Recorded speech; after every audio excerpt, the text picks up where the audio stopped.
Hey everyone! This is Naps Ventures N.A.Y. Now, we all have those times when guests or visitors come over. They may be kids or adults, but most of the times they will be interested in knowing more about your pet and interacting with it. Or maybe you want them to interact. Whatever be the case, here are a few tips to help you with the interaction between the visitor and your pet. This video is a collaboration with Piggie Time. The first part of this video is made by them, and the second part is right here. So once you're done watching this video, make sure you check out their video as well for more tips. Piggie Time is an absolutely amazing YouTube channel. You should for sure go subscribe to them if you haven't already. Alright, so the first tip is to avoid loud noises around your pet. Interaction with animals can get pretty exciting, but it's important to speak softly. This is a whole lot easier with adults. Nonetheless, it is also important that you tell the kids to speak softly as well. Just tell them to be a little quiet. The second tip is to be gentle.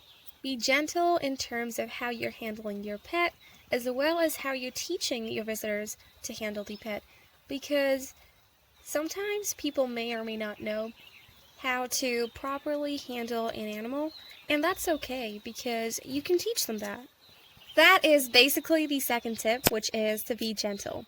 The third tip is to encourage healthy interaction because we want people to have a good connection with animals. You never know, maybe the interaction that someone had with your pet is the reason as to why that person became even more of an animal lover and is now helping animals. But let's say for some reason they're not interested or they don't want to touch your pet, or maybe you don't want them to do so because you're afraid some mishap might occur. So what do you do in that circumstance where they may be able to interact but from a safe distance? Well, here's a possible solution. You can allow them to hand feed your guinea pig or rabbit vegetables, or whichever pet you have, to hand feed them, so that way they're going to be at a safe distance and there will be interaction as well.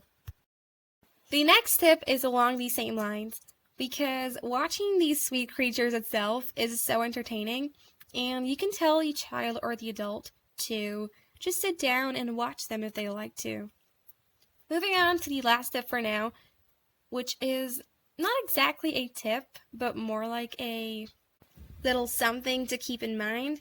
As a pet parent, sometimes it's hard to understand as to why someone wouldn't be as interested in spending time with animals as you are. Try your best to encourage them to interact at least a little bit, but if the person is really not interested, don't force them to. Hopefully, the person would like to interact with your pet soon. Also, our pets have their own personalities and moods. So it can happen that when you're trying to make your pet interact with a person, basically your visitor or guest, that your pet might want to relax or might want to run around. So that's alright. Let your pet run around in that moment. Let your pet relax in that moment.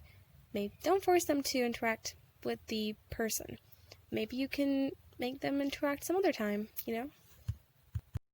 So that is it for this video. If you have any more tips, then do comment them below. Also, don't forget to check out Piggie Time's video for more tips. Thank you so much for watching. Hope that you have a wonderful day ahead. Bye!